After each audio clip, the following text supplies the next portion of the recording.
미국 콜드스프링 하버 연구소 등에서 12년 동안 암을 연구해왔습니다. 또한 최근 들어서는 바이오텍 회사하고 함께 표적 항암제 개발에도 참여하고 있습니다. 동경대에서 2008년 박사학위를 받았고 연구 분야는 암 유전체학 및 표적 항암제 개발입니다. 부탁드립니다.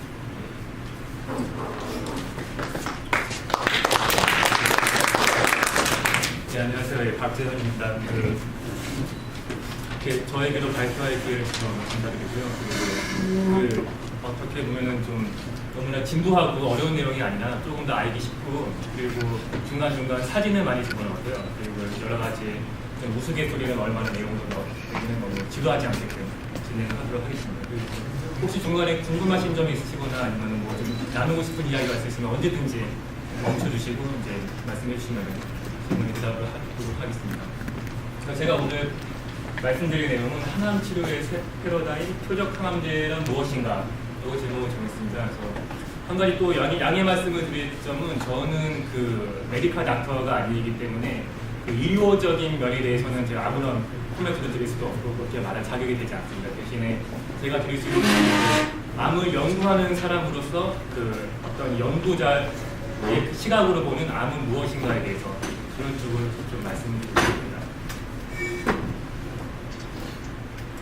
제가 세 가지 정도를 생각했습니다. 첫 번째로 말씀드릴 거는 기본적으로 암이란 무엇인가, 그리고 다들 아시겠지만 그 암이라는 것이 결코 이제 뗄래야 뗄 수가 없고 많은 분들이 그다음에 지인이라든지 아니면은 뭐 친척분들 중에서 암에 걸리신 분들이 많을 거기 때문에 그 암에 대해서 무엇인지에 대해서 먼저 말씀드리고, 그리고 좀 통계 자료를 넣어봤습니다. 그래서 최근에 또 운 좋게 그 한국의 국립암센터에서 그 대규모의 암 환자를 바탕으로 한 통계 자료를 만들어 놓은 게 굉장히 정리가 잘 되어 있어서 제가 무단으로 홈페이지에서 다운로드 받아서 몇 개 집어넣기 때문에 거기 한번 보시면은 지금 그 한국 사람들에게 암이 얼마나 가까운지에 대해서 알 수 있을 거라 생각합니다.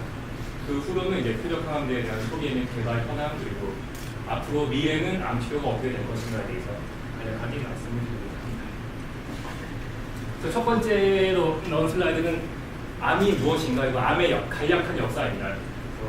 지금까지 알려진 것으로는 2200년 정도 된 이집트 미라에서도 암이 발견됐다라고 이런 뉴스가 최근에 나왔습니다. 그래서 왜 이런 것을 했는지 저는 이해를 잘 못하겠지만 미라를 가지고서 CT 사진을 찍었습니다. 단층 촬영을. 그래서 그렇게 단층 촬영을 찍어서 과연 이 사람이 왜 이렇게 젊은 나이에 미라가 됐을까? 사망 원인을 찾아봤더니 이쪽에 보시면 척추뼈가 보이고요. 이쪽이 배고 이쪽이 등입니다. 이쪽이 엉덩이 쪽이고요.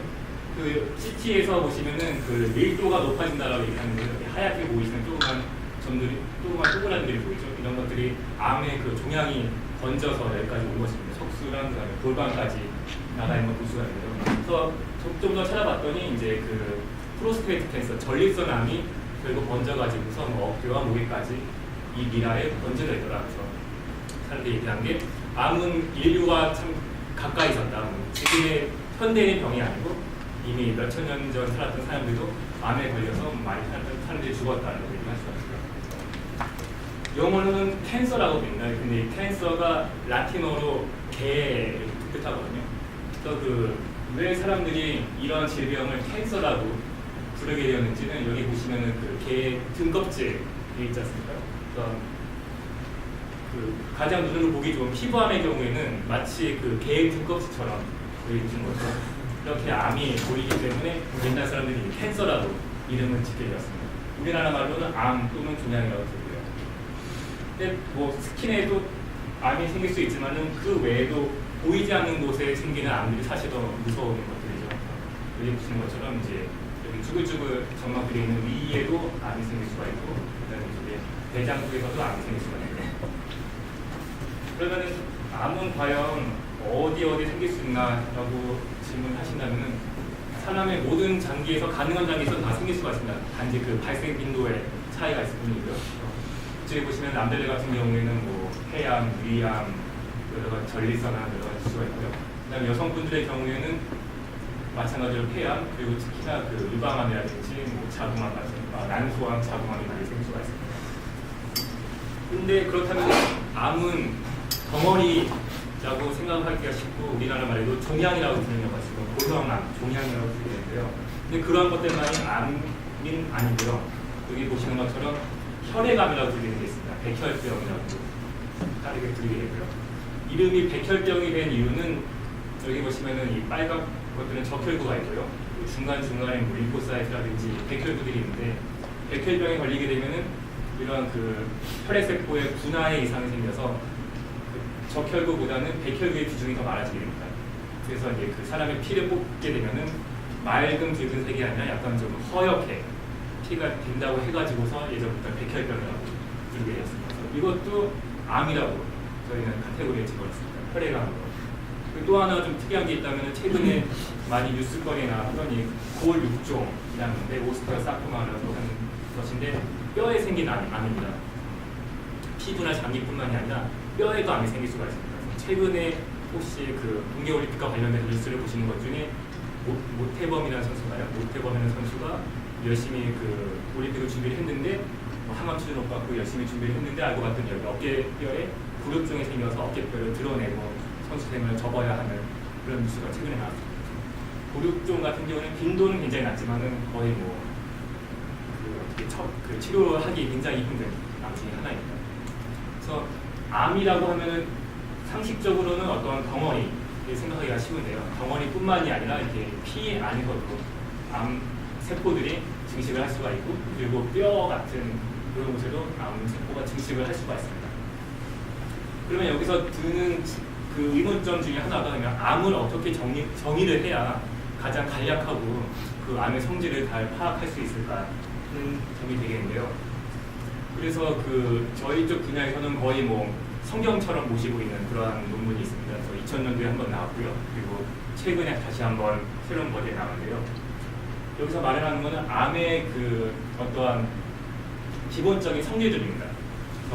예전에 10년 전에는 한 6개 정도의 기본적인 성질로 그렇게 표현을 했는데요. 예를 들면 이 두 가지가 얘기하는 것은 암세포들은 제어가 불가능하고 스스로 혼자서 증식을 끊임없이 하는 것. 그게 첫 번째 암세포의 성질이 되겠습니다. 두 번째는 세포 사멸을 회피하는 것인데요. 그러니까 사람의 모든 세포는 때가 되면은 알아서 죽어주고 그 다음 세포들이 와서 자리를 채워줘야 하는데 그러한 것이 이제 세포 사멸이라고 불리는데요.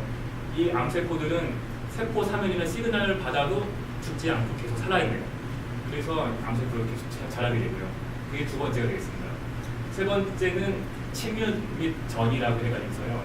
그 암세포가 한 군데서만 자라게 되면은 그거는 그 다른 용어는 양성 종양이라고 합니다. 그래서 그냥 양성이라고 부르게 되는데요. 그래서 양성 종양의 대표적인 경우는 그 사람 몸에 있는 사마귀라고 하는 게 있습니다. 사마귀도 하나의 종양입니다. 종양은 종양인데 대신에 그 안에서만 있지 다른 데로 번져나가지 않는 양성 종양이라고 부르고요. 또 하나의 예가 있다면은 그 대장 내시경을 받게 되면은 요즘 같은 경우에는 내시경을 하면서 폴립이라고 하는 용종이라고 하는 것들을 발견할 수가 있는데요. 그 대장에서 바깥쪽에 살짝 자라고 있는 그 사마귀 같은 조그만 용종들은 바로 그 고리에 달린 커터로 자르게 됩니다. 그래서 뭐 저도 대장 내시경 해봤더니 두 개를 잘랐다고 하더라고요. 그렇게 자르게 되는데 그런 것들도 그 악성으로 번지기 전에 양성 종양입니다. 그래서 걔네들까지는 뭐 정말로 암이라고 얘기하기 힘들고요. 근데 진짜 암다운 암이라면은 그 안쪽으로 더 파고들고요. 그리고 그 다음에는 혈관을 만나게 되면은 혈관을 타고서 다른 장기로 번지게 됩니다. 지금에 와서 암 환자분들의 대부분의 사망 원인은 암이 퍼져서 죽는 경우가 대부분이고 그리고 이렇게 암으로 파고들어서 수술을 못하는 경우가 가장 많습니다. 이렇게 파고들다 보니까는 세포가 살기 위해서는 일종의 그 영양분이 필요하거든요. 영양분도 필요하고 그 다음에 그 산소 공급도 필요하고요. 그러다 보니까 암세포들이 스스로 그 안에다가 암 안에다가 혈관을 만들어내기 시작합니다. 굉장히 똑똑하고 굉장히 진화적이거든요. 혈관을 만들고 또 바깥으로 번져나가고 해서 혈관을 만든다는 게 하나의 또 하나의 특징이고 뭐 이거 무한복제 가능도 있고요. 뭐 최근에 들어서는 그 외에 더 복잡하게 많이 밝혀졌습니다. 여기 보시면은 그 세포의 에너지 대사에 관련돼 가지고서도 좀 더 특별한 메커니즘이 있고 그리고 그 면역으로부터 도망치는 그런 메커니즘이 있다고 합니다. 그 다음에 그 염증과도 굉장히 인플라메이션 염증과 굉장히 관계가 깊어가지고서요. 많은 암의 경우 그 만성염증이 암세포화되는 경우가 많습니다. 그래서 특히나 한국 사람들의 그 첫 번째 넘버원 캔서는 위암이거든요. 위암이 많은 이유가 이 한국 사람들은 뜨겁고 뭐 짜고 매운 음식 그리고 뭐 폭음 뭐 그런 음주문화 때문에 그래서 만성 위염을 가진 경우에는 그게 암화가 되는 경우가 가장 많기 때문에 한국인들에게서는 굉장히 특이적으로 위암이 1위를 차지하고 있습니다. 근데 인플라메이션이 그 튜머를 만들고 있는 결국 그 인플라메이션 자체가 그 DNA 결국 DNA에 뭐가 이렇게 변이가 없이는 생길 수가 없는 것들이잖아요. 그러니까 그 인플라메이션이 어떻게 그 DNA에 영향을 주는지 그런 거에 대한 거는 연구가 많이 나와요. 가장 잘 연구된 게 활성화산소가 가장 연구가 많이 잘 되어 있거든요. 그래서 활성화산소가 염증 세포들이 원래는 그 침입된 박테리아나 바이러스 죽이기 위해서 활성화산소를 내보내서 공격하는 메커니즘인데 그거 너무 내놓다 보니까는 죽이는 정상세포가 그걸 받아서 결국 DNA 이상을 처리하고 돌연변이가 나와서 암세포를 만들어버려요. 그런 일이 생기고요. 또 그 외에도 인플라메이션이 지속적으로 진행이 되면 주변에 있는 그 면역세포들이 다들 기능을 잃게 됩니다. 이뮤노 서프레션이 일어나서 암세포가 뭐 몇 개 있을 때 잡지 못하는 네, 걔를 잡아줘야 되는데 잡지 못하고 방치하다가 걔네가 자라버리는 그런 정도의 메커니즘이 있지 않을까라고 생각합니다. 그래서 지금 배태호 교수님께서도 잠깐 말씀하셨지만은 저희 쪽 분야에서 암을 한마디로 정의해라라고 할 때는 이 용어를 씁니다. Cancer is a genetic disease라는 말을 씁니다. 그래서 암은 유전자의 질병이다라는 말을 합니다. 그래서 암세포가 암세포다 지려면은 결국에는 유전자의 돌연변이가 하나의 키가 되거든요. 조금 뭐 중학교 고등학교 시대의 생물 쪽으로 살짝 돌아가자면은 그 세포에는 핵이 있고요. 그 다음에 핵 안에서 이제 DNA가 이중 나선 구조로 존재를 하게 됩니다. 사람에게는 잘 알다시피 22쌍의 유전자가 있고 성염색체가 있어서 뭐 XY면 남자, XX면 여자가 되고요. 자, 그 다음에 이 염색체 같은 것도 이제 번호를 매기는데요. 그 하나의 뭐 재미있는 사실은 단순히 염색체 번호는 크기 순으로 사람들이 매겼습니다. 그래서 여기 보시면은 1번부터 해서 염색체 크기가 조금씩 작아지는 걸 알 수가 있고요. 그래서 21번이 가장 작은 염색체입니다. 22번도 있는데 22번은 좀 나중에 발견돼가지고 사실은 조금 더 크지만 번호가 살짝 뒤바뀌어져 있고요. 그래서 그 사람의 경우에는 총 22쌍 플러스 성염색체 2개 해서 46개의 유전자를 가지게 되는데 이러한 유전자가 숫자가 그 딱 46개가 되지 않았을 경우에는 심각한 질병을 초래를 합니다. 아니면 이제 유산의 경우가 많고요.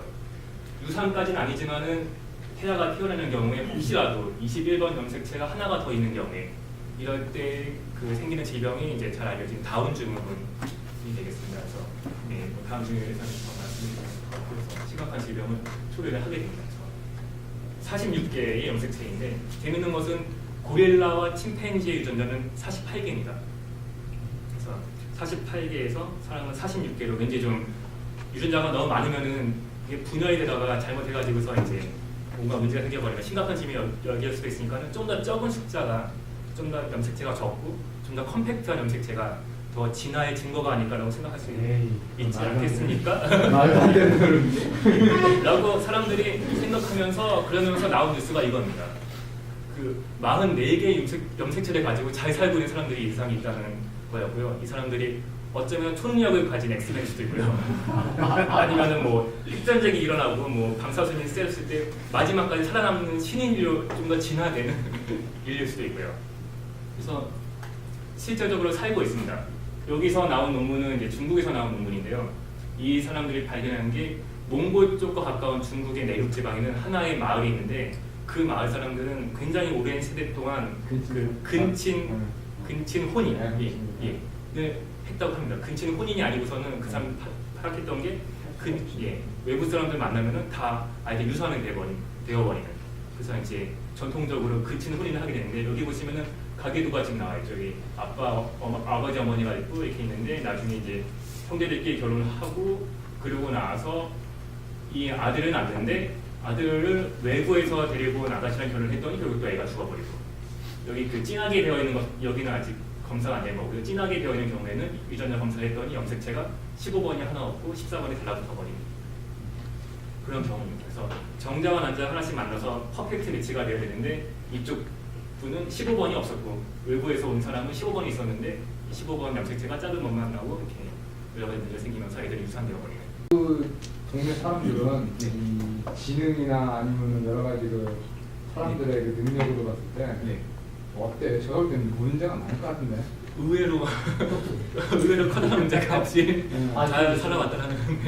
아니 그러면 15번에 있는 네. 진들이 없을 텐데 거기는 어떤 네. 진들이 있어요? 예, 그게 미스테리 중에 하나인데요.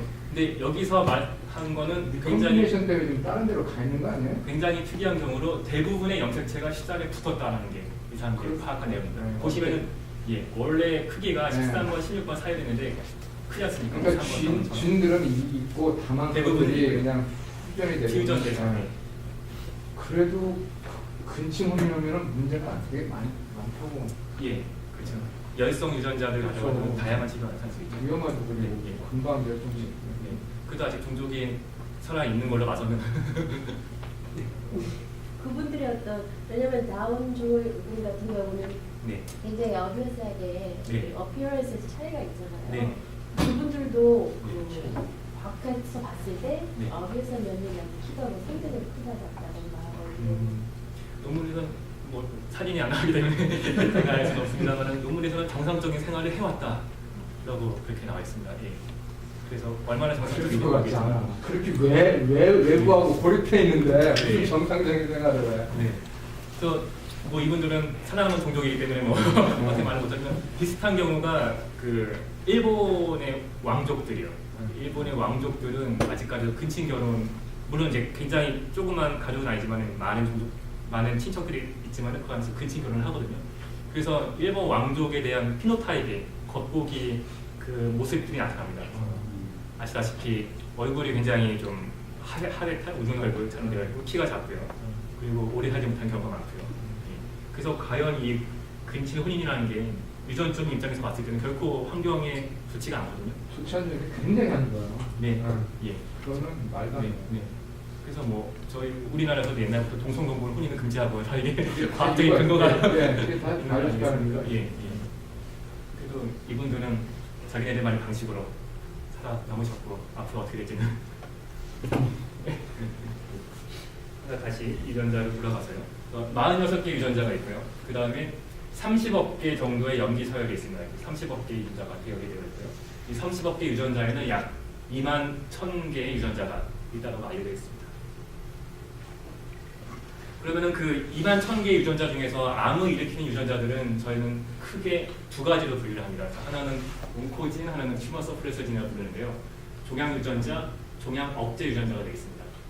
그래서 간략하게 그림이 보여주는 거는 캔서가 되기 위해서 만약에 차가 부딪혀서 사고가 일어나서 캔서라 가정했을 때 종양 유전자는 그 엑셀레이터 고장 나가지고서 계속 엑셀레이터 밟아서 가속이 되는 그런 상황을 그런 상황이 되고요. 그리고 종양 억제 유전자는 원래는 브레이크를 밟아줘서 혹시 그런 일이 있어도 차를 멈춰줘야 되는데 이번에는 브레이크 고장 나가지고서 어쩔 수 없이 달려가서 이제 사고가 나요.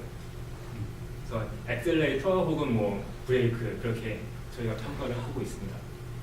그래서 가장 유명한 종양 억제 유전자를 말씀을 드리자면은 BRCA1이라고 말씀드릴 수 있습니다. 브레스트 캔서 릴레이티드 진이라고 사람들이 얘기를 하는데요.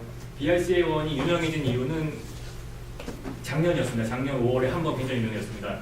이분이 누구신지 졸리. 예, 엔젤리나 졸리거든요. 그래서 엔젤리나 졸리가 작년 5월달에 이제 그 발표를 했죠. 가슴 절개 수술을 받았다. 그리고 자기네 집안에는 이 BRCA1 유전자 크로모좀 17번이 여기 위치를 하는데요. 이거에 돌연변이가 있기 때문에 뭐 이미 많은 사람들이 뭐 자기 이모라든지 할머니들이 암으로 인해서 그게 사망을 했고 그래서 자기도 그걸 예방하기 위해서 그 가슴을 자르겠다라고 해서 절제 수술을 받았습니다. 그리고 나서 몇 개월 후에 정말로 생존하고 계시던 안젤리나 졸리의 이모님도 그 BRCA1 돌연변이를 갖고 계셨는데 그분도 유방암으로 사망을 하셨고요. 그래서 좀 굉장히 불운의 집안이라고 할 수가 있죠. 그러면 저런 유전자를 보면은 그 병을 예측 가능합니다. 그게 가능합니다. 가능한데 그거는 제가 아마 나중에 다시 한번 또 말씀드릴 텐데 여러 가지 문제점들이 있습니다. 그래서 의학적으로 특별한 경우에는 이런 것을 허용을 하고 있고 근데 너무 무분별하게 쓰여버리면은 그다음부터는 좀 윤리적인 문제가 생길 수 있어서 그건 좀 나중에 한번 말씀드리겠습니다. 그래서 그 암이 결국에는 될 때는 여기 보시면은 여기에 녹색 세포 하나가 암세포라고 했을 때 처음부터 갑자기 암이 생기지 않습니다. 보통 내부 장기에 있는 암들은 이거는 뭐 대장암인데요, 대장암 경우인데요, 10년이 걸린다고 사람들이 얘기를 합니다. 그래서 근데 그 물론 여기서 이 정도까지 되기에는 현대 기술로는 한 직경 1cm는 돼야 그래도 뭐 CT나 엑스레이에서 발견할 수 있으니까는 그만큼 시간이 걸릴 수도 있지만은 이 암이 한번 생길 때는 이제 10년 과정이 걸린다고 생각합니다. 처음에는 표피에서 양성으로 자라다가 나중에는 안으로 뚫고 들어가고 혈관도 만들어서 에너지를 공급받고 바깥으로 퍼져나가게 되고요. 그럼 이 과정 중에서 수많은 돌연변이들이 생기고 축적이 돼서 암세포로서의 능력을 획득을 하게 됩니다. 그래서 최근에 나온 논문에 의하면은 암 종류별로 그러면은 도대체 얼마나 많은 돌연변이가 있는지를 갖다가 보여주는 그림입니다. 총 3,000명의 다양한 종류의 암을 그 유전자 검사를 통해 가지고서 돌연변이가 얼마나 있는지를 파악한 거고요. 가장 많은 경우에는 멜라노마, 흑색종이라고 불리는 이 피부에 있는 암이 가장 돌연변이가 많습니다. 여기 보시면은 제가 자세히는 못 봤지만은 한 그 15 정도 되는 거, 15에서 20, 네, 15라고 말씀드렸어요. 15 정도 되는 것 같더라고요. 그래서 그 메가베이스 퍼 15인데 이 사람들은 그 단백질을 만드는 유전자만 봤기 때문에 총 30메가 베이스 페어만 봤습니다. 그래서 그렇게 따지자면 유전자 중에서 450개의 돌연변이가 있다는 얘기거든요. 그 450개의 돌연변이가 어느 날 갑자기 생겨난 거 아니고 10년의 과정 동안 여러 가지 축적돼 가지고서 생긴 게 되겠습니다. 멜라노마가 가장 돌연변이가 많습니다. 그 이유는 그 멜라노마의 큰 원인 중에 하나는 그 UV 레디에이션이거든요. UV 레디에이션. 그리고 서양인들 중에는 이제 뭐 저기 피부 미용을 위해서 태닝을 하지 않습니까? 기계들과 하는 태닝. 그런 거로 인해 가지고서 세포들이 그 자극을 받아, UV의 자극을 받아가지고 그래서 돌연변이가 생기는 확률이 많아지게 됩니다. 멜라노마가 가장 많고요. 두 번째가 폐암입니다. 폐암이 돌연변이가 많은 이유는 뭐 상상 가능하시겠지만은 담배 때문에 담배가 여러 가지 발암물질이 축적돼 가지고서 폐암이 돌연변이가 많고요. 보시면은 뭐 한 유전자 중에서 한 300개 정도의 200에서 300개 정도 돌연변이가 생기게 됩니다. 뭐 그 외에 여러 가지 암들도 때에 따라서 다 틀리게 되고요. 근데 생각해보면 그 DNA 레플리케이션의 뭐랄까 그게 굉장히 정확한데 네. 그게 우연히 그렇게 450개나 뭐 이런 것들이 네. 한 셀에 우연히 만들어지는 건 거의 제로에 가깝다고 생각을 하거든요. 네. 그러면 결국은 하나의 어떤 그 돌연변이가 생기면은 다른 네. 것들을 네. 좀 더 이렇게 돌연변이가 잘 될 수 있게 네. 하는 그런 게 되지 않을까? 있지 않을까? 예, 맞습니다. 예. 그래서 일단 이 BRCA1도 유전자가 그 증식이 되면서 2배로 늘어났다가 다시 나눠져야 되는데요.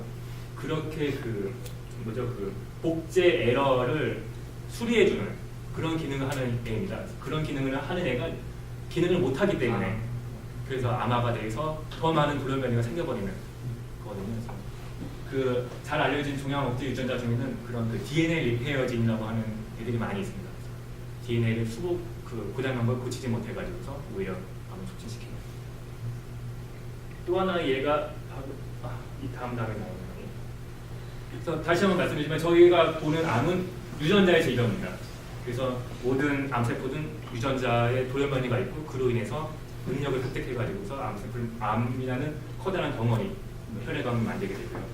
그러면서 한 가지 또 여기서 짚고 넘어가야 하는 게 암은 유전자 질병이다라고 했을 때 그렇다면 쉽게 생각하기에 암이 유전되는가? 뭐 보면 그런 집안이 있지 않습니까? 집안 내력상 암이 굉장히 많은 집들이 있지 않습니까? 암은 과연 유전되는가? 유전자 질병이냐? 이거에 대한 질문이 있을 수 있는데요. 저희가 쓰는 용어로는 두 가지 용어를 씁니다. 헤리디터리 캔서랑 패밀리얼 캔서가 있는데요. 저희 말로 국어로는 유전성 암 그리고 가족성 암이라고 부릅니다. 사실 가족성 암이라는 게 여기 보이는 이 패밀리얼 캔서가 유전성 암까지 포함하는 그런 좀 더 넓은 의미이고요. 쉽게 말해서 가족성 암이라는 거는 그 내력이 있는 거죠. 집안에 내력이 있어서 암이 생기는 경우. 특정한 암 종류가 있어요? 네, 네. 특정 패밀리. 예, 같은 암일 수도 있고요. 조금 다른 암일 수도 있습니다. 그래서 그거는 아마 아니 예를 들어 무슨 뭐 대장암이면 대장암 이런 네. 것들이 더 네. 패밀리얼 캔서에 가깝다 그런 거는 없나요? 그 유전자 검사를 하는 게 가장 좋은데요. 특정 암 중에는 굉장히 특이한 모습을 보이는 암들이 있습니다. 이 다음에 있는데 그 DNA 그 리페어 진이라고 하는 DNA 갖다가 고쳐야 하는 그런 진에 뮤테이션이 생겼을 경우에는 그 다음에 나타나는 일들이 수많은 돌연변이가 많이 생기게 되거든요. 그래가지고 그 수많은 많은 돌연변이가 생기면서 대장에다가 한 1000개 정도의 아까 말씀드린 조그만 용종들이 생기는 질병이 있습니다. 굉장히 특이한 질병이죠. 그래서 그 질병이 있으면은 뭐 굉장히 많은 환자들은 다 그 유전자의 돌연변이가 있고요. 이렇게 1대1로 매치가 되는 질병이 있는데요. 그 외에는 그 임상의사 질문은 그 가족력이 있을 때 네. 위암이면 위암이 더 네. 가족 그렇죠. 확률은 더 많다고 생각합니다. 그러니까 위암이냐 대장암이냐 뭐 네. 폐암이냐 네, 만약에 한 가지 암으로 통일돼서 나타났다. 내력이 있다면은 가능성이 훨씬 크죠. 근데 또 보시면은 BRC암 같은 경우에는 이 여성암 관련돼 가지고 유방암이 가장 유방이 가장 그 영향을 받기 쉬운 장기이지만은 이게 뭐 유방뿐만이 아니라 다른 곳에도 뮤테이션이 있을 수 있거든요. 그러다 보니까는 유방 외에도 난소암도 같이 나타나게 됩니다. 난소암, 자궁암. 그렇기 때문에 100%한 암이라고 말씀드릴 수는 없고요. 말할 수는 없고. 예, 그리고 빈도가 높다면 아마 그 가능성이 훨씬 더 큽니다. 그럼 일단 가족력이 있으면 폐암이건 위암이건 뭐 할아버지나 뭐 이렇게 있으면은 네. 나도 이렇게 어디든 이렇게 생길 네. 확률이 높다 그 말씀하시는 건가요? 네, 예. 그래서 그 저희가 얘기할 투힛 티어리라고 하는데요. 저는 물려받게 되는 경우에는 두 분 다 돌연변이 갖고 있는 경우는 없거든요. 한 분한테 물려받게 되거든요. 한 분한테 물려받으면은 하나는 돌연변이가 있고요. 그 두 개 염색체는 항상 한 쌍이 있으니까 한 군데 있지만은 나머지 한 군데는 정상입니다. 살다 보면은 확률적으로 이 정상인 부분에도 뭔가 문제가 생길 수가 있거든요. 그러면은 투힛이라고 해가지고서 그때부터 암세포가 자라게 좀 환경이 되는데 그렇기 때문에 그 만약에 집안에 그런 내력이 있다면은 돌연변이 물려받을 가능성이 굉장히 크죠. 그런 거는 DNA 검사를 지금 많이들 하고 있습니다. 그런 내력이 있는 안에 한해서만요. 그래서 조금 더 말씀드리자면 이렇게 그 여기 보시면은 돌연변이가 있는 경우에 이렇게 내력으로 전해지는 걸 알 수 있고요. 또 아무리 유방암이라 하더라도 만약에 아들이 있었을 경우에 근데 그 아들이 돌연변이를 갖고서 태어났으면은 뭐 남자에게는 문제가 없죠. 이건 유방암 여성암이니까요. 근데 나중에 결혼하고 나서 보니까는 자기의 그 딸한테도 암이 생기는 경우가 생길 수도 있습니다. 유전자 검사를 지금 만약에 한다 그러면은 네. 그 이렇게 밝혀질 가능성이 어느 정도? 지금 웬만한 유전성 암에 대한 돌연변이는 다 알려져 있습니다. 대부분 찾아냈고요. 대신에 한 가지 그 문제가 되는 게 이겁니다. 그 가족성 암과 유전성 암에 대한 정의의 차이인데요. 가족성 암을 그 만드는 이유 중에 하나는 유전자를 물려받는 게 그게 한 3분의 수가 있고요. 나머지 3분의 2는 집안의 환경입니다. 그 어떻게 보면 어느 집안은 너무나 이게 뭐 몇 개 밥을 먹는 뭐 반찬을 몇 개 만든다든지 아니면은 그 집안이 살고 있는 동네에 뭐 누군가 옛날에 뭐 방사성 물질을 땅에 심어놨다든지 땅에 묻어놨다든지 예. 그래서 가족적인 환경에 의해서도 생활 습관에 의해서 암이 생길 수 있기 때문에 이거는 3분의 2는 그렇고요. 3분의 1은 유전자가 의해서 될 수 있고요. 방사선이 주는 암에 주는 그런 영향이 있다가 뭐 하실 건가요? 설명? 방사선에 대한 거는 좀 그거는 또 다른 얘기예요. 그거는 가능성은 일단은 통계 숫자는 높습니다. 방사선 뭐 체르노빌 사건도 그랬고요. 그 다음에 지금 일본에서도 그 원전 사고 이후로 사람들의 혈액 검사를 했더니 좀 백혈구가 떨어졌더라 해가지고서 뭔가 데미지를 받은 것 같다. 레이던 그거에 예. 당연하게 그 DNA 그 방사성이 에너지가 높으면은 네. DNA 들어가면 당연히 DNA 깨지죠. 네. 그러면 뮤테이션이 일어나는 거고 그 뮤테이션이 재수가 없어가지고 저렇게 이제 뭐 리페어하는 거 아니면 셀 사이클을 레귤레이션하는 고기가 문제가 되면 이제 그게 암이 되는 거거든요. 그 아까도 말씀하셨어요. 폐암 그 얘기하잖아요. 네. 폐암 그 담배 얘기하시는데 네. 나 얼마 전에 한국에 그 비디오 리포팅 하는 거 봤어요. 근데 네. 담배를 안 피는 사람도 네. 많이 생기거든요. 네. 그런 사람만 이제 딱 골라가지고 환경을 이제 측정을 해보니까 네. PD가 네. 미국 쪽에 리포트를 하나를 발견한 거예요. 뭐냐면 라돈, 네. 레이던이라는 거. 네. 그래 그거를 그 담배 안 피는 사람의 집에 가서만 그걸 쭉 이제 점검을 하니까 네. 그게 리밋이 4.0 무슨 단위 있고 4.0인데 SPI. 거기가 다 높더라 이거예요. 네. 뭐 여러 가지 연구를 했었어야 되는데 그냥 단순히 그거만 봤는데 하여튼 4.0보다 다 높더라 이거예요. 네. 그리고 어디 남쪽에 남원인가 어디 보면은 거기가 뭐 한 30명 사는 중에 10몇 명이 암 환자가 일어났대요. 그래서 거기 가서 특정한 분야를 이렇게 보니까 그 산 지역 이런 데 가가지고 보니까 그게 15 이상까지 올라갔다는 거예요. 예. 보니까 거기 우라늄 광이 예전에 있던 게 노출이 있었던 거예요.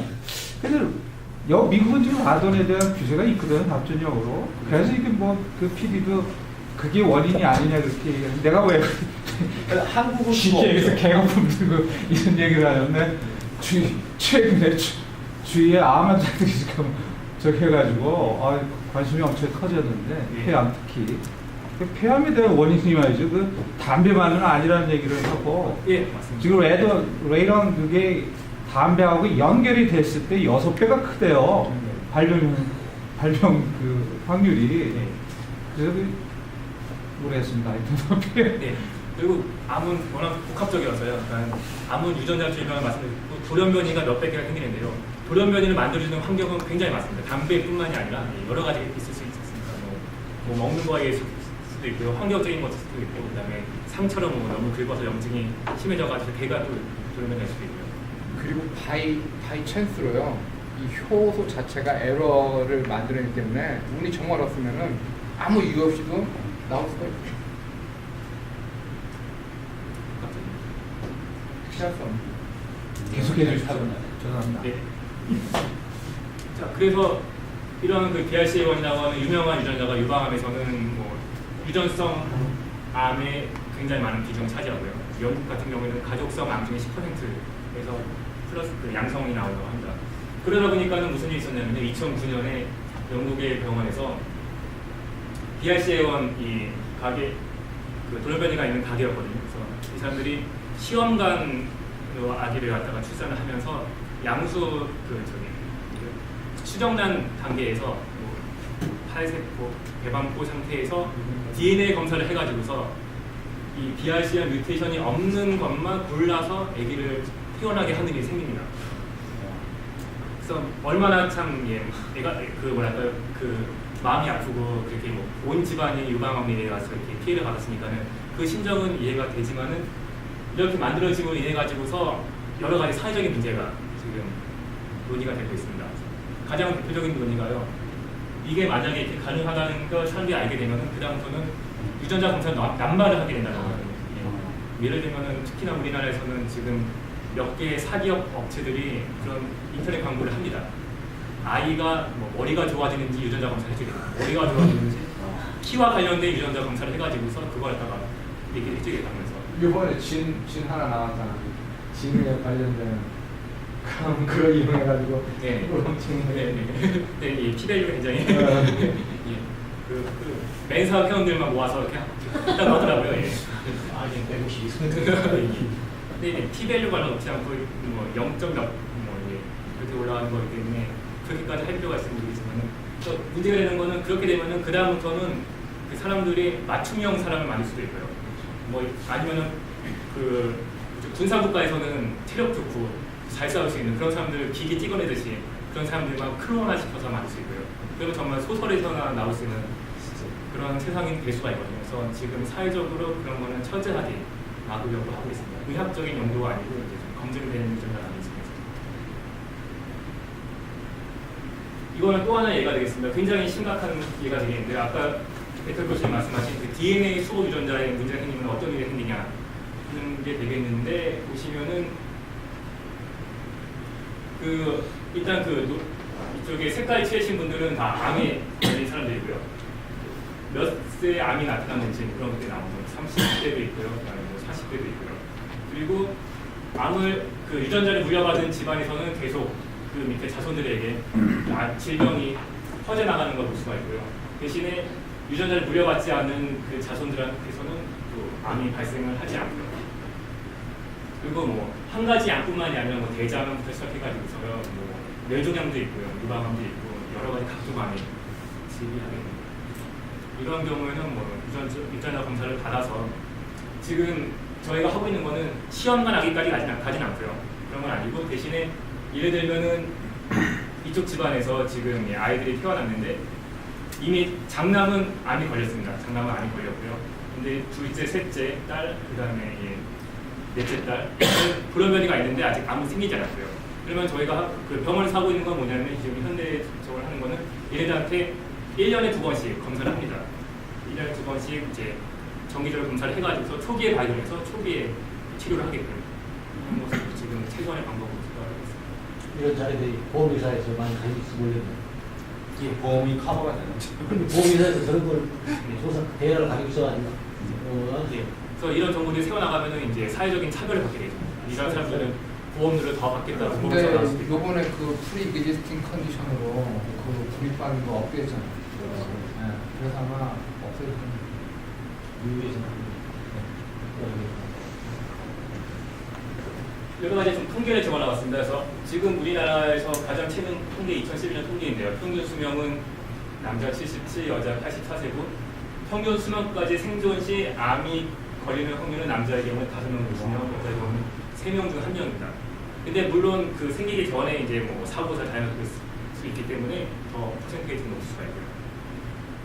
그래서 이 암은 사망을 일으키는 질병 중에 항상 1위를 달리고 있고요. 암은 유전자 돌연변이에 의해서 생기다 보니까는 돌연변이가 생길 수 있는 가능성과 비례되는 것은 뭐든지 암의 확률이 높아집니다. 가장 큰 이유가 그 에이징, 노화가 되어 있고요. 보시면은 나이가 많을수록 이제 여러 가지 조건, 여러 가지 자극이 많을 수 있으니까요. 그래서 암에 걸릴 확률은 높아지는 것은 뭐 이건 당연한 얘기입니다. 근데 왜 여자가 남자보다 나래? 그게 그 호르몬하고도 관련이 있어요? 네, 정확합니다. 예.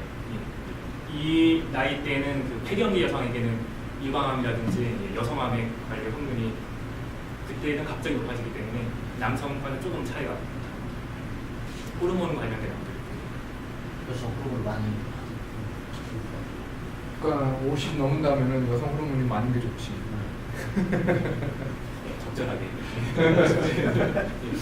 이거는 순위입니다. 남자들은 위암이고요. 그 식생활 습관과 가장 관련이 크다고 하고요.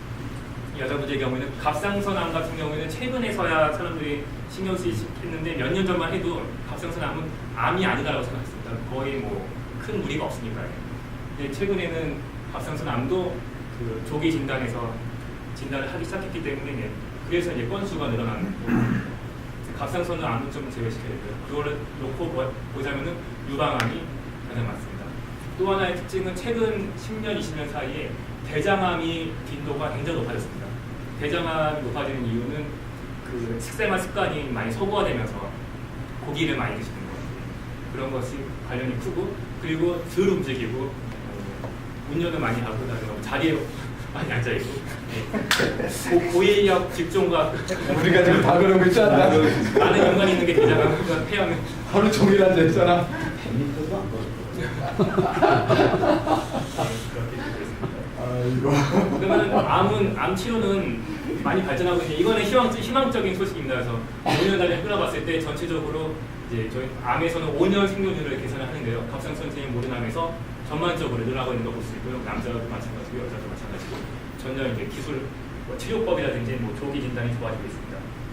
암별로 보시면은 뭐 갑상선에 별로 얘기할 필요가 없고요. 뭐 위암, 대장암, 유방암, 결핵암 다 좋아지고 있는데 딱 하나의 문제가 췌장암입니다. 췌장암은 몇십 년 전이나 지금이나 차이가 없습니다. 이거는 다 늦게 발견되는 거의 이유일 수도 있고 그만큼 췌장이 어디 있는 거예요?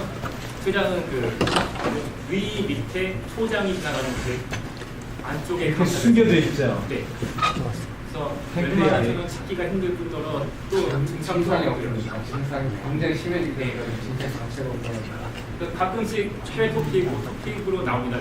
예를 들면 뭐 미국에서 주유소 아저씨가 강도가 와서 총을 맞아서 병원에 갔는데 알고 봤더니 안에 열어봤더니 췌장암이 있어가지고서 그걸 제거를 해가지고서 나중에 강도한테 고마움을 표시하는 총 쏴줘서 고맙다 하면서 그런 기사들이 간간히 나타나는 암이 췌장암이에요.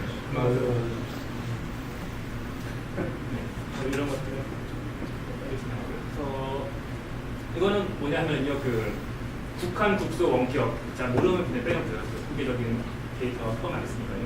북한은 아까 말씀드린 양손도량처럼 한 곳에 모여 있는 거고요. 북한이요. 국소는 살짝 퍼져나가고 근처에 있는 림프절까지 나간 걸 말하고요. 원격이라는 거는 전이라고 말하는 그 따뜻함이라 퍼져나가는 게 됩니다. 보시면은 북한의 경우에는 그다지 크게 위험하지 않습니다. 80% 이상 오염물 분야에서 탈 수 있지만은 보시면은 이게 점점 떨어지는 걸 알 수가 있거든요. 그래서 이 숫자가 얘기하는 거는 암은 일찍 발견할수록 그만큼 생존 확률이 훨씬 높아집니다. 이거는 뭐 당연한 사실이 되고요. 가능한 한 빨리 발견하는 게. 바로 전 슬라이드에서요. 그 생존율이 낮은 세 개의 이유가 뭔지 예 그런 것들. 네. 첫 번째는 일단 중요한 장기고요. 그 사람 몸에서 그 오장육부 사람이 그 문제가 생기면 생명을 앗아갈 수 있는 장기들이 있지 않습니까? 그래서 심장, 간장, 폐장, 신장 예. 그런 것에 문제가 생기면 대처를 할 수가 없기 때문에 그래서 더 이제 죽는 확률이 높아집니다. 그리고 그 외에 예를 들면은 수술적으로 제거가 가능한 암들이요. 위암, 대장암, 유방암도 특히 그렇고요. 그런 것은 수술적으로 좀 절제를 해도 생명에 문제가 안 되는 경우에는 더 생존이 높고요.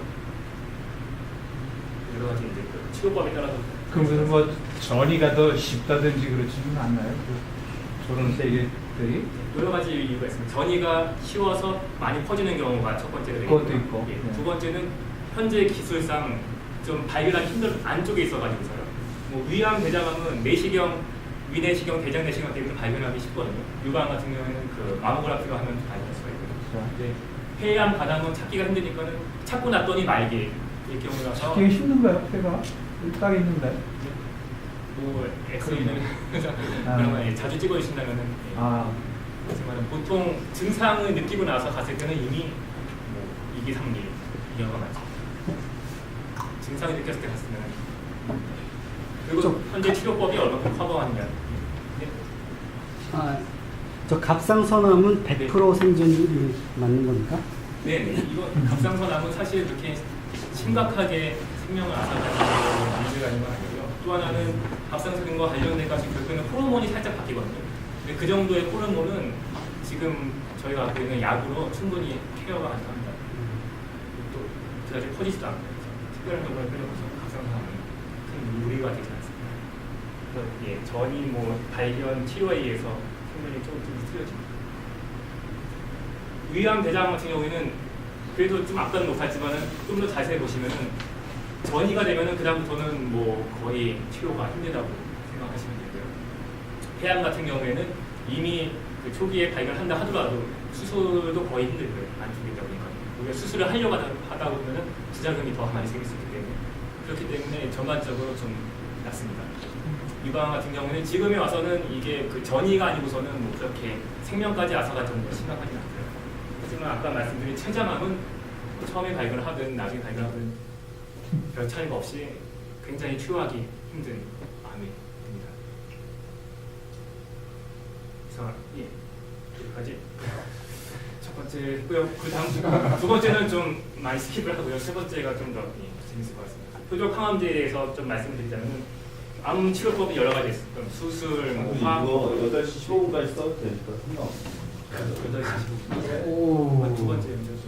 아니 왜냐면 원래 그 중간 그 쉬는 시간이 있는데 그거 없애면 돼. 아니 쉬는 시간이 없어. 관심이 많으니까 많이 하셔도 돼요. 감사합니다. 예, 암 치료법은 수술이 있을 수 있고요. 네, 바깥에 보이는 장기들은 화학요법이 있을 수 있습니다. 화학요법은 전통적인 화학요법은 대부분이 다 항생제에서 왔습니다. 항생제에서 온 이유는 항생제라는 게 결국에는 이 그 박테리아들이 서로 적을 죽이기 위해서 다른 박테리아를 죽이기 위해서 내뿜는 독소거든요. 일종의 곰팡이들이 주로 내뿜는 독소. 그래서 페니실린도 푸른 곰팡이에서 추출이 되고요. 그런 항생제들이 처음에는 그 박테리아 감염을 죽이려고 썼는데 알고 봤더니 이 항생제의 그 메커니즘이 증식을 잘하는 세포에게 기가 막히게 잘 되게끔 그런 메커니즘이 있습니다. 근데 암세포도 비슷하거든요. 암세포도 증식을 잘하지 않습니까? 그러다 보니까는 항생제를 처리를 하게 되면은 정상세포보다는 암세포가 좀 더 잘 죽는 그런 성질이 있어서 항생제 계통의 항암제가 많이 지금 쓰여지고 있습니다. 다음으로 이제 방사선을 써가지고서 죽이는 경우인데 뭐 이거는 그 뭐죠 이제 빈대 잡다가 뭐 초가상간 태운다라는 말이 있듯이 뭐 부작용이 심각한 부작용이 나타날 수 있기 때문에 이것은 그다지 많이 쓰이지는 않고요. 또 하나는 트랜스플란테이션, 예를 들면 백혈병 같은 경우에는 아예 그냥 그 바꿔버린 겁니다. 리모델링을 하는 겁니다. 그래서 사람의 피에서 곰들을 왕창 죽여버린 다음에 다른 사람 걸로 갈아 치워버리는. 그래서 뭐 백혈병인 계신 경우에는 뭐 이거 검사를 많이 하잖아요. 고수 검사를 해가지고서 매치하는지 안 하는지 해서 상대방이 있으면은 받아서 이식하는 경우 그렇게 쓰고 있습니다. 그 다음에 말씀드릴 게 제가 오늘 말씀드리고 싶은 표적 항암제가 되겠습니다. 어떤 뭔지 다 아시죠? 크레모아입니다. 펑 터트려서 이제 다 죽이는. 그래서 예전에 그 치료법들이 이렇게 크레모아처럼 터트려서 다 같이 죽이는 쪽이었다면은 표적 항암제는 이거는 그 매버릭 미사일이라고 하는 건데 앞에 센서가 들어있습니다. 그래서 카메라를 가지고서 타겟을 레이저가 지적하는 타겟을 찾아서 따라가서 그쪽에서만 죽이는 그런 것인데 이제 표적 항암제는 이렇게 기존의 항암제와는 틀리게 타겟만 찾아서 공격하는 것이라고 생각하시면 됩니다. 질문이 있는데요. 네. 그 앤더슨 암센터 뭐 이런 데 네. 기사 나온 거 보면은 이 백신 개발을 한다고 했잖아요. 네. 아, 이게 이거랑 관련되는. 백신 개발은 조금 이쪽에 있는데 이거는 다른 종류 쪽으로 지금 그 개발을 하고 있습니다. 제4의 요법 해가지고 지금 많이들 하고 있고 저희 실험실 쪽에서도 하고 있고요. 그래서 그 뭐죠? 자기 몸의 외부의 자극과 외부의 독극물 뭐 그런 게 아니라 자기 몸의 정화 작업을 이용해서 캔서를 줄이자는 좀 더 현실적인 방법이죠. 부작용도 더 적고요. 그래서 한 가지 그냥 쉬어가는 코너로 넣은 슬라이드가 되겠는데 러브 스토리의 그 주인공들입니다. 이 여기 주인공이 여주인공은 백혈병으로 그 세상을 마감한다는 그런 스토리가 나오는데요. 근데 이건 1970년에 나온 영화인데 그리고 이렇게 이런 명언을 남겼다고 합니다. 그런데 근데 좀 이상한 게 저희 집은 저희 와이프랑 저랑 항상 서로 미안하다 얘기하거든요. 미안한데 라면 좀 끓여줘야 미안한데 빨리 좀 갖고 와라든지 그런데 사랑하는 사이가 오늘 집에 가면 초콜릿이 있을지는 좀 의심스럽고요. 근데 이 흘러간 영화에서의 남자 주인공이 2001년도에 타임지였나요? 아무튼 뉴스에 갑자기 흘러간 그 청춘 배우가 등장을 하게 됩니다. 그 이유가 뭐였냐면은 뉴스의 신문 기사가 이거거든요. 영화에서는 여주인공이 백혈병 걸리다는 소리였는데 알고 봤더니 30년 후에는 남자 주인공이 백혈병 걸려서 그래서 내 병원을 찾아갔다라는 그런 이야기가 되겠습니다. 근데 이 2001년이라는 해는 그 표적 항암제가 처음 나온 시대가 되겠습니다. 그래서 이거는 만성 골수 백혈병이라고 하는데요. 옛날 같은 경우에는 예를 들면은 뭐 5년 생존율이 한 30 몇 퍼센트, 34%였던 게 뭐 여러 가지 뭐 인터페론 뭐 여러 가지 그 면역 요법을 해가지고서 뭐 52%까지 올렸다 해서 뭐 의학 쪽에서는 굉장히 유명한 저널에 논문이 나왔습니다. 그래서 뭐 획기적인 진보다라고 얘기했던 게 1995년이었으면은 그 후에는 이런 일이 생겨버립니다. 여기 보시면은 5년 생존율이 95%라서 이 어떠한 글리백이라고 하는 약을 쓸 경우에는 예전과 틀리게 거의 뭐 완치까지 갈 수 있는 수준이 된다는 게 논문이 나오게 됩니다. 그러면서 이 글리백은 그 기적의 약이란 이게 첫 번째 표적 항암제가 되겠습니다. 그러면 글리백이 어떻게 탄생을 하게 됐는지 말씀을 드리자면은 1959년에 필라델피아 염색체라는 걸 사람들이 발견하게 됩니다. 만성 고수 백혈병의 세포들을 그 염색체를 봤더니 9번과 22번이 서로 22번의 이 끝부분이 9번에 가서 달라붙는 그런 걸 발견했거든요. 그래서 이게 대표적인 그 염색체 이상이었고 이 부분에 BCR ABL이라고 하는 두 개 유전자의 퓨전 맞붙여진 단백질이 발현이 됩니다. ABL은 원래는 인상을 표수고요. BCR은 앞에 유전자 전사가 좀 더 활발하게 일어날 수 있는 그런 걸 가지고 있고, 그러니까 거의 뭐 환상의 조합이거든요. 한 명은 양을 늘릴 수 있는 걸 가지고 있고, 한 명은 인상을 표소로서 여러 가지 그 증식 시그널을 갖다 전달해 줄 수 있고요. 이렇게 환상적인 조합에 의해서 만성고수성 백혈병이 생긴다는 걸 1959년에 발견을 했습니다. 그래서 그 후에는 이제 나중에 그 구조화학을 하시는 분들이 단백질 구조에 딱 들어맞을 수 있는 이런 화합물을 만들게 됐고요. 그걸 글리백이라고 출시를 했습니다. 이게 조금 몇 년 전 자료인데요. 한 2, 3년 전인 것 같은데 전 세계 복용자는 현재 글리백의 경우는 20만 명이고 뭐 국내에서도 우리나라에서도 3천 명이고 생존율은 뭐 8년을 기준으로 했을 때는 뭐 88%고 뭐 매출액은 뭐 이 정도예요. 그 후로 뭐 승승장구를 하게끔 됐습니다. 글리백의 개발 과정을 보시면요, 59년에 염색체 이상을 알았지만은 구조를 발견하고 화합물을 합성하기 시작한 거는 90년이었고요. 그리고 나서 동물 실험을 96년도에 했고, 98년도부터 그 환자들의 대상으로 임상 실험을 했고, 그러다가 2001년도에 미국 FDA 식약청으로부터 승인을 받게 됩니다. 그래서 여기 보시면 한 20년 정도의 시간이 걸렸다라고 말씀드릴 수가 있습니다. 그러면은 뭐 다른 표적 항암제는 과연 어떤 것들이 있는지 제가 최근 자료 찾지 못해서 좀 몇 년 전 자료입니다만 이렇게 보시면 여기 여러 가지 글리백이 여기 있고요. 그 다른 유방암에 관련된 유방암 특이적인 그 종양 유전자를 타겟으로 할 수 있는 그러한 뭐 화합물 아니면 항체들이 판매가 되고 있습니다. 전 세계 매출액이 이렇게 나와 있고요. 그래서 42억 불, 그다음에 다 합치면 272억 불이 되겠습니다. 간략한 비교를 위해서 IT 기업 실적과도 좀 비교를 하시자면은 단순히 비교하면 이렇습니다. 로슈가 지금 기본적으로 판매하고 있는 주력 상품인 한 4가지 정도의 첫 번째 1, 2, 3 그다음에 5번째 이걸 합치면은 뭐 구글의 매출액을 능가하는 4개의 약을 가지고 있어요. 1년 매출액이 그 정도로 지금 표적 항암제 시장은 굉장히 커지고 있고요. 또 하나의 고무적인 거는 여기 보시면 증가하는 속도입니다. 그 표적 항암제 시장이 매해 15%씩 늘어나고 있습니다. 그래서 앞으로 미래에는 그 대부분의 화학요법 대신에 표적 항암제가 좀 더 많이 차지하지 않을까라는 기대를 하고 있고, 그런 인해서 뭐 치료 효과도 더 커지고, 그리고 또 하나는 암세포만 공격하다 보니까 부작용이 적습니다. 그래서 부작용도 적을 수 있지 않을까. 매출에 이렇게 차이가 나는 거는 네. 저런 종류의 암 종류 그 발병률이 많아서 그런 건가요? 아니면 약 자체가 약이 다른 거에 비해서 더 좋기 때문에 많이 팔리는 거로 되나요?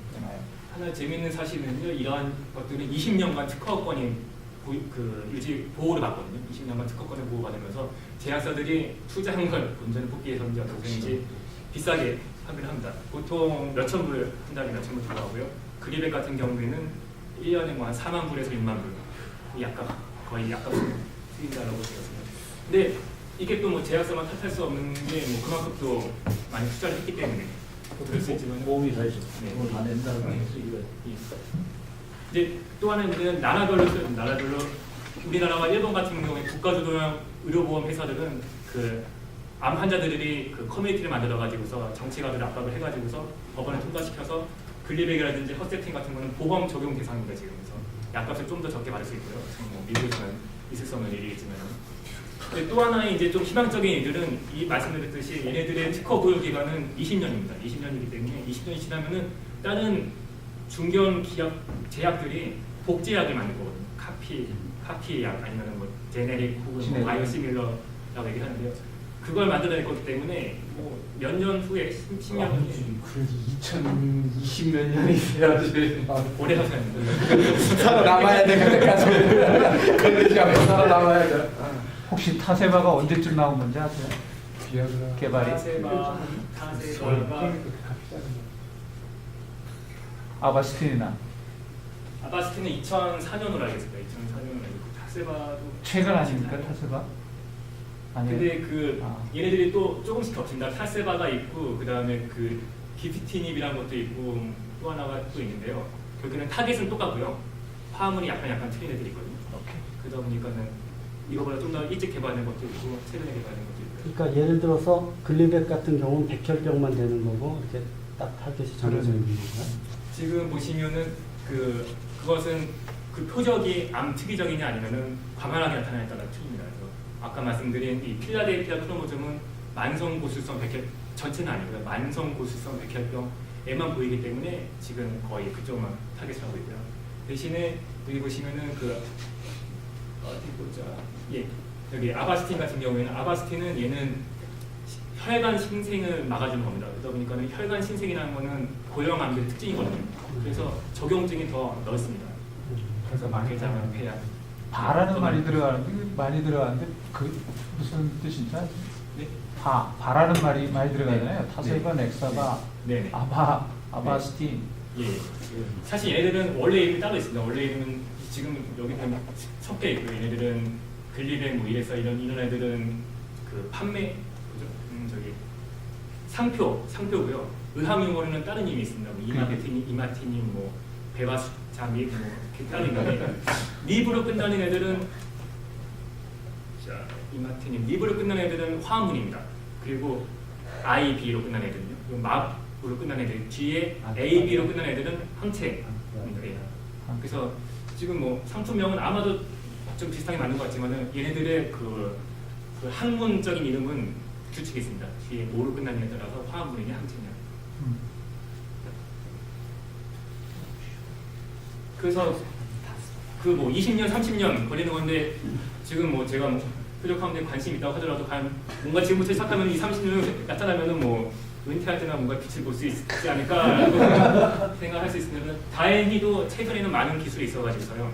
가장 성공적인 케이스는 5년 만에 승인을 받는 경우도 있습니다. 그때는 물론 운이 좋았습니다. 그 타겟을 찾았는데 이미 다른 질병에서 그걸 연구하는 사람들이 있어서 그 화합물을 바로 임상시험에 집어넣기 때문에 5년 만에 받은 경우도 있고요. 일반적인 경우에서는 그 타겟을 갖다 찾을 때는 수많은 타겟들이 있을 거기 때문에 어떤 유전체학, 단백체학을 이용해가지고서 찾게 되고 나중에 혹시 말씀드리겠지만은 여러 가지 기술에 의해 가지고서 타겟의 기능을 확인하는 것도 굉장히 빨라지고 있고요. 그 다음에 그 기계적인 걸로 많이 발전돼가지고 사람들이 하나씩 이거 집어넣어가지고서 약효를 테스트할 게 아니라 이렇게 로봇 암을 이용해가지고서 자동적으로 그 세포에 집어넣어보고서 이게 독성이 있는지 없는지 확인할 수 있는 그런 길이 생겼고요.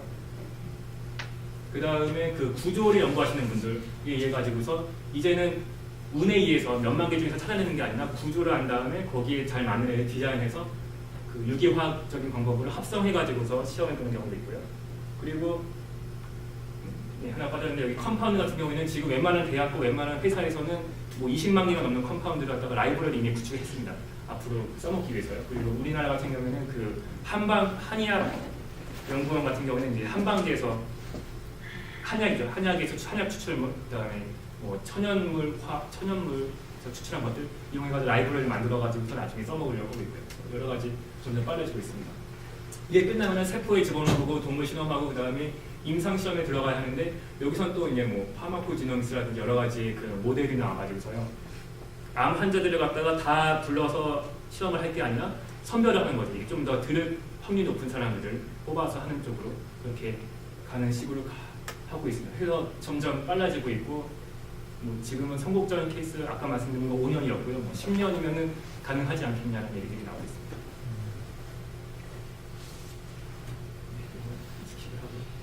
그래서 그 표적 항암제에서 간략하게 말씀드리자면은 높은 치료 효과의 최소의 부작용이고 그리고 화합물 같은 경우에는 잘만 디자인을 하면은 경구 투여용으로 개발할 수가 있습니다. 이게 굉장히 큰 의미가 있는데요. 왜 그러냐면은 병원에 가서 주사를 맞고 어지러우니까 좀 누워있고 그래서 몇 번씩 왔다 갔다 하는 게 아니라 아침에 일어나서 알약 하나 먹고서 정상생활을 출근을 하는 그러한 일들이 지금 현실화가 됐습니다. 아까 말씀드린 글리백의 경우에는 이미 많은 복용자들이 집에서 하루 일주일에 2번 아니면 하루에 하나씩 약을 복용하면서 그 일상생활을 하고 있고요.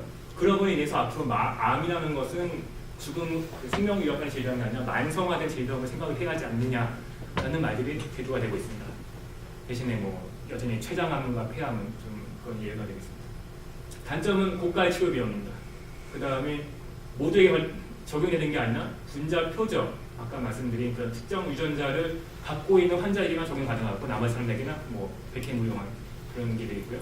장기간 복용을 하면은 암세포들이 이게 또 똑똑해가지고서요. 그거를 피해서 자기네들이 잘할 수 있는 새로운 뮤테이션을 가지게 됩니다. 그러면 이래 가지고 나중에는 듣지 않는 경우가 생길 수가 있고요. 하지만 향후 기대는 뭐 아까 말씀드린 것처럼 특허권 만료에 의해서 저가 복제약이 개발될 수가 있고 뭐 표적 항암제를 바탕으로 해가지고서 사람의 유전자를 검사한다면은 맞춤형 의학이 발전할 수가 있고요. 그리고 뭐 뭐 아니면은 기존의 항암요법과 같이 병행을 해가지고서 좀 더 용량을 낮춰서 투여하는 방법도 그렇게 생각을 할 수가 있습니다. 마지막은 근데요, 네. 좋은 말씀들 많이 해주셨고 아주 감사한데 이제 제가 그 말에 초치기려고 그런 건 아닌데 괜찮습니다. 이제 이게 지금 저거지 않습니까? 그 뭐라 그래? 표적 예, 보죠.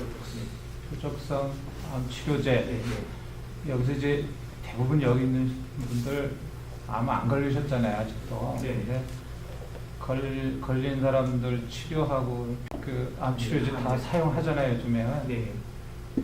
근데 이론적으로 저렇게 발표된 거 이외에 네. 소위 말해서 사이드 이펙트가 엄청나요 사실은. 우리가 예상 못하는 사이드 이펙트가 많다. 아주 뭐 쉬운 암들도 잠 못 자죠, 뭐 열이 나죠, 그 열나가지고 잠 못 자죠. 여성일 경우에는 뭡니까 그 폐경이 일찍 오죠, 네. 우울해지지. 이거 그러면 엄청나다. 여기 제약 기술이 많이 네. 발전했다고 해도 그거에 대해서 그렇더라고요. 한 가지 제가 드릴 수 있는 말씀, 뭐 제가 드릴 수 있는 건 아니지만 제가 생각하는 저의 의견은 뭐가 있냐면요. 항암제 쪽에서는 부작용의 정의가 일반 약에 대한 부작용과 좀 틀립니다. 항암제에서의 부작용은 생명 위협하는 부작용이 아니고서는 부작용을 생각합니다. 왜냐하면 암에 의해서 죽을 거기 때문에 그럴 바에야 좀 뭔가 머리가 빠지더라도 뭐 약을 맞겠다라는 하다 보니까요. 그 정도 같으면 다 예상을 하는데 네. 또 5년 생존율이라는 것도 네. 그냥 대표치로 레퍼런스를 딱 거기서 정한 것 뿐이지 5년 후에도 계속 뭐를 복용을 해야 되거든요. 그러려면은 뭐 어떤 사람은 칼륨이 부족해가지고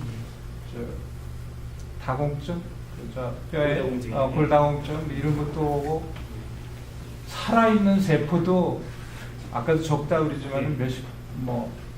예를 들면 한 네. 80%는 암세포를 죽인다 그러지만 살아있는 정상세포도 네. 대략 한 20% 죽일 수 있고 네. 거기서 오는 사이드 이펙트는 상당히 많아요. 그래서 손해와 이익의 결국 밸런스를 찾아야 하고요. 또 하나는 그 평가를 할 때 그레이드 4 4단계로 나눕니다. 부작용을. 그래서 지금 표적 항암제 같은 경우는 그레이드 4 심각한 부작용이 아니면은 다른 뭐 약물이라든지 그런 걸 어떻게 대처를 할 수 있으니까는 그래도 그게 어디냐 뭐 그런 식으로 그렇죠. 하고 있습니다. 이 부분은 좀 빨리 지나가고요. 그래서 그 최근에 여러 가지 기술과 뭐 학문의 발전으로 인해서 여러 가지 분야들이 대두가 되고 있습니다. 그래서 여기서 말하는 거는 미세 종양 환경이라 해가지고서요. 암 세포들 여기 핑크로 보이는 암 세포만 있는 게 아니라 실제적으로 그 안에는 노란색, 파란색 그 여러 가지 면역 세포들이 있고요. 그리고 암 세포가 혼자서 자라는 게 아니라 다른 면역 세포들까지 자기 편을 만들면서 자기가 살기 좋은 환경을 만들면서 그렇게 그 증식을 하고 있습니다. 그러다 보니까는 암 세포만 죽일 게 아니라 이렇게 그 적분화된 다른 정상 세포를 같이 차단을 하거나 면역 요법을 다시 되살리거나 아니면은 혈관을 차단하거나 뭐 다양한 방법으로 그렇게 치료 쪽에 접근을 하고 있고요. 종양 이종성이라는 것은 그 알고 봤더니 튜머가 커지면서 굉장히 커졌을 경우에는 하나의 그 캔서에서 똑같은 블레벨을 갖고 있는 게 아니라 다 제각각 틀리더라는 게 문제가 되고 있습니다. 그러다 보니까는 어쩔 때는 타겟이 나와가지고서 그 한 50% 정도 차지하는 암세포를 죽이려고 했는데 나중에 나머지 50% 살아남아서 더 커져서 또 문제가 될 수도 있고요. 그러다 보니까는 복잡한 일들이 많이 생길 수가 있습니다. 암과 줄기세포가 또 만나서 암줄기세포라는 그런 학문도 만들었습니다. 그래서 여기서 얘기하는 건 뭐냐면은 암 중에도 어떤 대장격인 세포가 하나 나와서 여기 보시면 빨간 세포요. 그래서 빨간 세포를 죽이면은 뭐 결국에는 죽게 되지만은 빨간 세포는 살고 나머지 세포들이 죽었을 경우에는 얘가 그 암 줄기세포가 남아서 또 분할을 해가지고서 똑같은 암을 만든다. 그러면은 이렇게 그 대장급의 세포를 죽여야 하지 않겠냐는 저기 암 줄기세포 얘기가 나오고 마지막으로는 암도 진화를 한다는 얘기가 있습니다. 네. 그럼 저기 암줄기 세포에서 그 네. 대장격인 세포를 네. 그 아이덴티피케이션 하는 네. 방법이라든지 네. 특이 사항이 있나요? 네. 마커들을 많이 찾아냈습니다. 뭐, 그 유전자 발현 분석에 의해 가지고서 이렇게 그 스템셀이 될 수 있는 방법이라든지 그다음에 아니면은 실험적으로는 이렇게 세포를 뽑은 다음에 굉장히 적은 수의 세포를 마우스에 집어넣어서 누가 적은 수의 세포를 마우스에서 조경을 만드는지 한 다음에 걔를 다시 또 이제 프로파일링을 하고요. 여러 가지 방법들을 했었는데 그래서 마커들이 많이 나왔어요. 그 유전자 마커들, 그 다음에 표면에 나타나는 CD라고 불리는 몇몇 마커들이 포리포, 투에미포 많이 나왔는데 그렇게 해서 잘 될 것 같았었는데 가장 큰 문제가 이렇게 찾고 봤더니 일반 줄기세포들과 많이 차이가 나지 않더라 해가지고서 얘네를 잡으려면 결국에는 다른 줄기세포도 같이 죽을 수 있는 환경에 처하게 되거든요. 그래서 좀 더 특이적인 그러니까 지금은 이제 정상세포가 아니라 정상 줄기세포와 특이적인 암줄기세포의 마커를 찾는 게 지금 더 커다란 챌린지가 되고 있습니다. 이쪽은 암 진화는 이거는 백혈병의 예가 되겠는데요. 이게 암이 발병 속도도 느리고 그리고 처리 기간도 길다 보니까는 그 안에 자기네들이 바꾸고 새로운 돌연변이를 만들고 마치 진화해서 그 적자 생존이라는 말이 있지 않습니까? 그래서 A 항암제를 처리했는데 그 중에서 처음에는 1%였었는데 A 항암제의 저항성을 가지고 있는 애들이 나중에 살아남아서 세력을 확장하고 그리고 나서 또 B 항암제를 바꿨더니만은 또 걔네들이 나중에 1% 있던 애들이 또 세력을 확장하고요. 그래서 이렇게 적자 생존 법칙에 의해서 진화를 한다라는 게 또 지금 대두가 되고 있습니다. 그래서 굉장히 상황은 많이 복잡합니다. 기술과 관련된 거는 그냥 좀 하나씩만 보여드리면 넘어가겠습니다. 마이크로어레이 DNA 칩이라는 거는 1980년에 발견됐고요. 이 그 조그만 칩 안에 2만 1000개 유전자의 발현량은 전부 확인할 수 있습니다. 한 번의 실험을 확인할 수 있고요. 실제적으로는 지금 최신 버전은 한 100만 개 정도의 그 스팟이 들어가 있고요. 그리고 이걸 만드는 방법은 포토리스토그래피인데 이거는 윤재문 박사님이 나중에 말씀하신 미세광학 기술 그런 게 실제적으로 이제 그 유전자 바이오 칩에 적용이 돼서 연구자들이 이렇게 사용을 할 수가 있고요. 1998년도에는 아까 말씀드린 RNA I라는 게 나와가지고요. 단백질 메신저 RNA, DNA 메신저 RNA 단백질뿐만이 아니라 중간에는 조그만 가닥의 sRNA는 그 메신저 RNA 타겟 그 상대방을 인지해서 걔네는 분할시킨다는 게 나왔습니다. 그래서 간단하게 말씀드리자면 이 발견의 의미는 지금은 이제 모든 연구자들이 2만 1000개 유전자에서 마음껏 디자인을 할 수가 있습니다. 그래서 뭐 BRCA1도 그렇고요. 뭐 어떤 유전자가 있으면 얘를 기능을 마비시키고 싶다 그러면은 손쉽게 디자인을 해서 조그마한 뭐 23베이스 페어 정도의 DNA를 집어넣어서 걔네 넉다운을 그 발현량을 줄일 수가 있습니다. 그러니까 연구하기가 쉬워졌고 모든 유전자의 스위치를 찾았다라고 말씀드릴 수가 있습니다. 그래서 이 연구는 2006년도에 노벨 생리학상을 받았고요. 그 다음에 마지막으로는 이제 그 사람의 유전자가 아까 말씀드린 30억 베이스가 있다고 했는데요. 이제 30억 베이스 페어를 이러한 기계를 이용해가지고서 그 한 번에 뭐 한 몇 시간 짧으면 몇 시간이고요. 길면 이틀 동안에 모든 DNA를 검사를 할 수가 있는 기술이 개발이 됐습니다. 그래서 이쪽에 보시면은 이게 과연 그 비용이 얼마큼 드느냐를 예측하게 되겠는데요. 지금에 와서는 지금 뭐 1000불이라고 사람들이 예측을 하고 있습니다. 그래서 1000불만 내면은 본인의 30억 베이스 페어 뭐 100% 아니면 95% 정도까지는 DNA를 알 수가 있습니다. 그래서 그 다른 구글이라든지 다른 회사들이 이쪽에 관심을 많이 보여서 앞으로 그 수백 불 내에 개인의 DNA를 시퀀싱 해주는 사업을 하려고 준비를 하고 있지만 이제 좀 위에서는 이제 정책적으로 막고 있죠. 너무 게다가는 무분별한 DNA 검사가 되고 뭐 사회가 좀 혼란이 일으킬 수 있고 해서 하지만 기술적으로는 커다란 문제가 없습니다. 근데 그 DNA 시퀀싱을 한다고 해서 얘는 시퀀싱은 그런 문제가 아닌데 그걸 어셈블리하고 그게 훨씬 더 어렵잖아요. 네, 그렇습니다. 이현우 박사님 하고 해주시고 바이오인포마틱 생물정보처럼 수많은 데이터가 나오거든요. 그래서 저희 시퀀싱을 한번 돌리면은 시퀀싱 잘 돌리면은 15기가 정도의 데이터가 나옵니다. 15기가 정도의 데이터가 나오고 그 다음에 한 500만 개 정도의 DNA 조합이 나와요. 나오는데 이걸 가지고서 그 다음부터는 사람들 뭔가 예측을 하려면은 뭐 몇백 명의 환자 샘플이 있어야 되죠. 15기가가 몇백 명 가지고서 이게 잘 들을지 안 들을지 아니면 어떻게 될지 하려면은 뭐 진짜 그 어떠한 그 전산적인 거랑 통계적인 도움이 없이는 불가능하기 때문에 필연적으로 이 생물 정보학이 지금 굉장히 중요한 이슈가 되고 있습니다. 그래서 향후 미래는 어떻게 되느냐 하면은 저희는 개인 맞춤 의료라고 얘기를 하고요. 각각의 사람에 의해서 어떠한 유전적인 특성이 있고 돌연변이가 있다든지 그런 게 있는지를 파악해서 아무에게나 똑같은 약을 처리하는 게 아니라 그 사람에 따라서 개인에 맞는 약을 처방을 해서 보다 효과적으로 효율이 높이잖아요.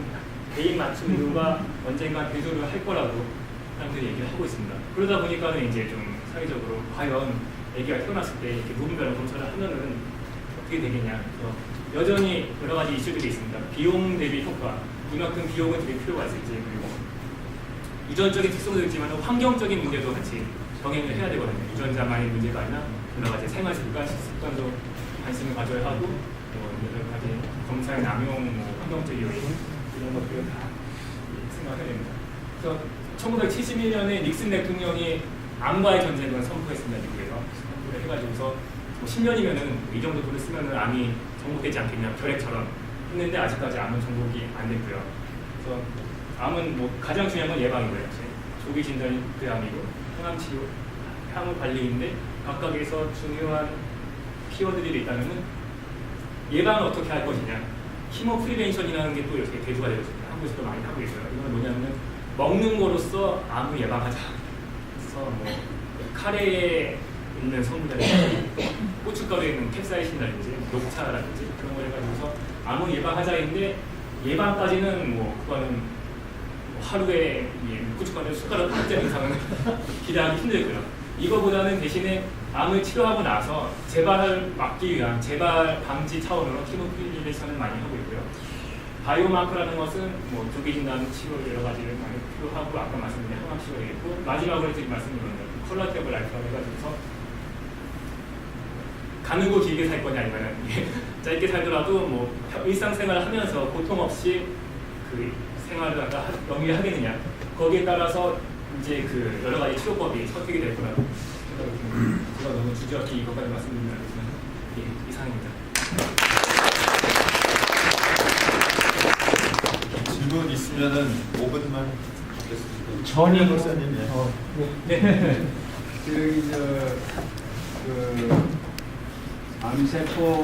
암세포에 네. 그 공급이 되는 혈액, 네. 그거를 차단하는 네.